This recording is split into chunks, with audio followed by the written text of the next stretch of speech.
Alors que la tendance semble être à l'émergence de nouveaux acteurs extrêmement prometteurs dans le monde de la moto, comme les marques chinoises CF Moto, Zontes ou encore QJ Motor, certains des plus grands acteurs de cette industrie sont en train d'opérer un véritable tournant, un changement dans leur philosophie et leur approche. Et aujourd'hui, on va évoquer justement un cas qui m'a semblé extrêmement pertinent à analyser, c'est celui du plus grand constructeur du monde, Honda, et notamment l'annonce de leur tout nouveau V3R compressé, une machine qui promet une véritable révolution au niveau de l'approche de l'architecture moteur, et avec elle, eh bien, quelque chose de bien plus profond me semble indispensable à analyser, puisque Honda serait peut-être en train de devenir une marque plus sportive et radicale. On va voir ça ensemble. Bonjour à toutes et à tous, bienvenue dans Moto Bistro, votre émission qui est consacrée à l'actualité du monde merveilleux de la moto. Et donc nous allons aborder ce sujet qui me semble extrêmement intéressant parce que Honda est une marque qui a toujours revêtu plutôt une apparence de marque un peu tranquille. On ne va pas dire que lorsqu'on compare à Kawasaki, Yamaha ou même Suzuki, la marque est celle qui évoque le plus le frisson, l'adrénaline, et même cela a toujours été incarné par une de leurs philosophies les plus prégnantes, à savoir le total control. Cette affiche qui existe depuis maintenant de très nombreuses années était une sorte d'emblème pour Honda, un motto, une philosophie. Le total control, qu'est-ce que ça signifie? C'est quelque chose qui s'applique beaucoup à leur machine sportive, la fameuse CBR 1000 RR aujourd'hui, mais CBR 1000 avant, qui était une moto très peu dotée d'assistance par rapport à la concurrence. C'était une machine qui véritablement se voulait, comme Honda le disait, en total contrôle, à savoir que la connexion entre le pilote et la machine se fait au travers de la poignée d'accélérateur et qu'il n'y a pas besoin d'autre chose. Et ça s'est aussi traduit par des motos peut-être un peu moins surprenantes, un peu moins excitantes au niveau de leur conduite. Honda a toujours eu cette philosophie un petit peu d'avoir des motos plus calme, extrêmement fiable, extrêmement agréable. D'ailleurs, c'est quelque chose qu'on dit souvent chez Honda, c'est que lorsqu'on monte sur une moto du constructeur, on a l'impression de l'avoir connue toute notre vie, avec des machines ultra connues, comme par exemple l'Africa Twin, de très belles routières, comme la Goldwing, bien évidemment, intemporelle, la NT 1100. Et ça, c'est quelque chose qui a toujours été assez vrai. Mais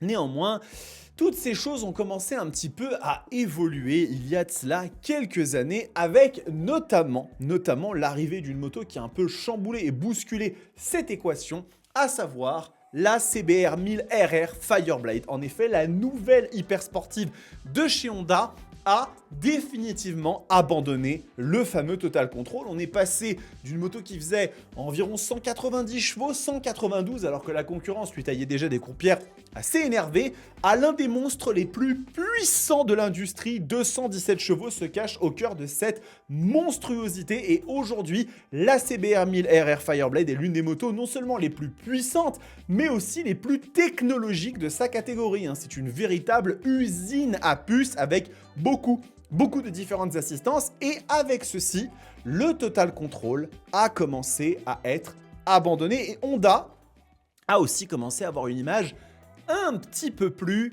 sportive, un peu plus racing, un peu plus radicale.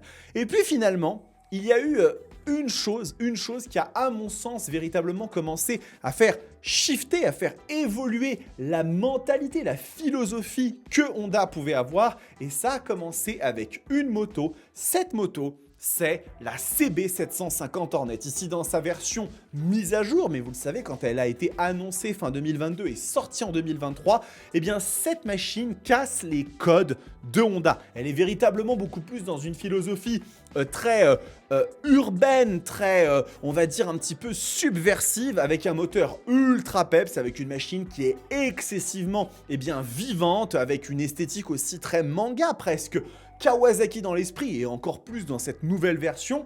Et ça ne s'est pas arrêté là, puisque Honda a continué à pousser un petit peu cette idée avec notamment la CB1000 Hornet qui, vous le voyez, a des lignes qui sont extrêmement tendues, agressives. Regardez cette coque arrière ultra effilée.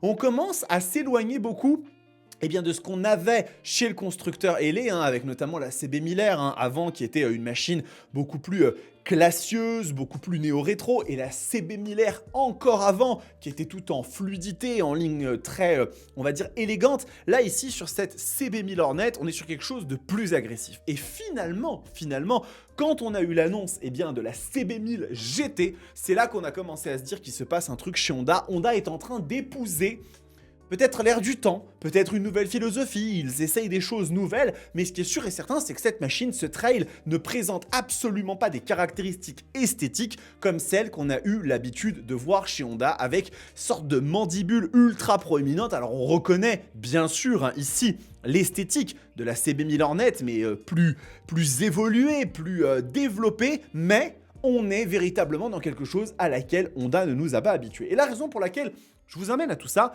c'est qu'en fait, lorsque nous avons eu l'annonce de cette fameuse CB1000 Hornet, on a passé un cap, et finalement, lorsque la V3R a été présentée, les choses sont passées encore dans une autre dimension, puisque on va regarder cette petite vidéo pour illustrer un petit peu le concept que Honda cherche quelque chose de très différent dans son approche, avec ici beaucoup d'évocations de puissance, avec des décors qui sont beaucoup plus industriels, beaucoup plus sombres, et surtout, vous allez le voir, tous ces passages de rapport, on sent que le pilote est en train de tirer sur la machine, et finalement, lorsque l'on débarque ici sur ce circuit, immédiatement, la première chose qu'on voit, c'est un wheeling gigantesque avec plein de photos qui sont mises en avant. Et ça, c'est quelque chose qui, à mon sens, a beaucoup de sens, puisque Honda est en train véritablement de basculer dans une autre philosophie, une autre approche. Et si on va regarder un petit peu la fiche technique, la présentation de la V3R, on se rend compte que c'est quelque chose qu'ils essayent de mettre le plus possible en avant. Regardez cette ligne qui, à mon sens, fait extrêmement de sens, développée dans l'esprit d'un manège à sensation. On est véritablement sur une moto qui n'a pas pour objectif de mettre en avant d'abord la fiabilité, la facilité d'usage. Non, le premier terme qui ressort, c'est l'esprit d'un manège à sensation. Et ça peut paraître quelque chose de relativement anodin, anecdotique, mais lorsque un département marketing d'une marque de moto signale ce genre de choses, ça n'est jamais anodin. Les mots ont toujours beaucoup d'importance dans la communication d'une marque, et ici en l'occurrence, Honda n'a jamais véritablement été trop dans cet esprit-là. Alors je sais que effectivement, certains d'entre vous m'ont évoqué que par exemple le wheeling, on avait pu le voir apparaître déjà sur la présentation de la CB1000 Hornet. Et c'est vrai, vous avez raison, lorsque cette machine est annoncée, on voit des burns, on voit du wheeling, mais c'est dans une culture un petit peu hip-hop, dans une culture assez street, qui n'enlève rien au fait qu'on est déjà dans la transition de Honda, mais pas au point de la V3R. La V3R, à mon sens, et c'est ce qui va nous permettre un petit peu de théoriser sur ce que cette machine pourrait être dans le futur, je pense qu'on est beaucoup plus sur une moto qui se veut être encore plus poussée au niveau de la performance, encore plus poussée au niveau du côté radical, même l'esthétique de cette V3R hurle la performance et le côté racing, et je pense qu'on tient peut-être là le premier hyper roadster de l'histoire de Honda. En effet, cette moto, de par toutes ses caractéristiques, de par tout ce qu'on a déjà pu voir sur elle, et surtout la philosophie que Honda met en avant, pourrait véritablement nous amener une catégorie de machines à laquelle Honda ne s'était pas encore frotté aujourd'hui. Et c'est une réalité. Aujourd'hui, il n'existe absolument pas d'hyper roadster qui serait une version décarénée de la CBR 1000RR, alors que tous les constructeurs le font plus ou moins d'une façon ou d'une autre. Ils ont un peu tous leur bille là-dedans,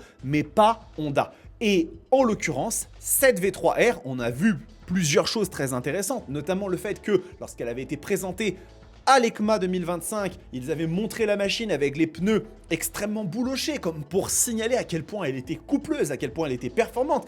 Les pneus qui sont des Michelin Power Cup 2, à savoir les dernières montes avant de monter sur du slick interdit sur la route. On est vraiment sur un niveau de perf qui se veut, en tout cas dans l'apparence, dans la démonstration, très élevé. Et puis la dimension du pneu. Je vous le rappelle quand même qu'on avait fait une petite capture d'écran pour montrer que ces pneus-là, c'est du 200 mm. Et du 200 mm, je vous le donne en mille, quand on parle de roadster, ou quand on parle même de machines un peu sportives, c'est ce qu'on retrouve sur justement de l'hypersportivité, sur des motos type ZX10R, S1000RR, ou alors d'énormes hyper roadsters façon Super Duke, façon Street Fighter V4S. Donc on est, je pense, encore une fois ici, sur une machine qui risque d'être excessivement orientée vers la performance, comme Honda le dit, hein, c'est quelque chose de très intéressant, il l'explique justement dans le détail de ce moteur. On est sur un 900 cm3, mais avec la puissance équivalente à celle d'un moteur de 1200 cc.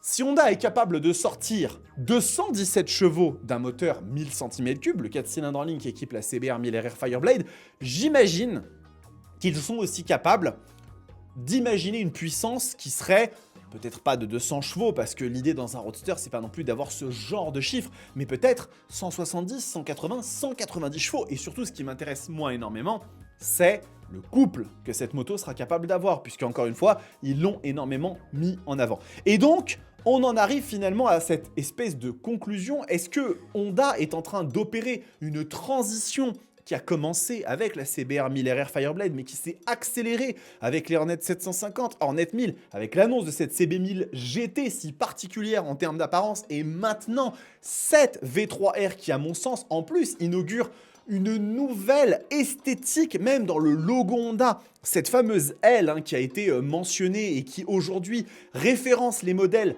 performance du constructeur, ça me semble être quelque chose d'extrêmement important et qui nous amène effectivement à croire que Honda est véritablement en train d'entrer dans une nouvelle philosophie. Vous avez ici cette L là qui est leur nouveau logo, et je pense que cette machine risque d'inscrire de nouveaux standards de performance au niveau des roadsters chez le constructeur ailé. Maintenant, il ne reste plus à voir ce que ça va donner sur pièce, mais effectivement, Honda me semble être directement dans un nouvel esprit, une nouvelle philosophie. Vous me direz ce que vous en pensez dans les commentaires. Est-ce que je suis en train de faire un feu de paille? Ça m'étonnerait quand même, au vu de tous les éléments qui sont donnés, au vu de toutes les démonstrations qui ont été faites par le constructeur. Et effectivement, cette vision de faire de la roue arrière directement sur une présentation, je le sais, la CB1000 Hornet l'a également montré, mais ici, on est vraiment sur un truc qui est encore plus affirmé, encore plus démonstratif des performances de la machine. On est sur un truc qui va être très énervé, et peut-être que Honda va pouvoir venir se bagarrer avec les autres constructeurs sur le segment des hyper roadsters. Vous le savez, rien ne me ferait plus plaisir. Et donc du coup, on va continuer à suivre ça avec beaucoup d'attention. Si vous avez aimé cette vidéo, n'hésitez pas à vous abonner à la chaîne. C'est véritablement le meilleur soutien que vous puissiez m'apporter. En attendant les amis, j'ai encore beaucoup d'autres choses à vous proposer. Prenez soin de vous, kiffez vos bécanes. Ciao!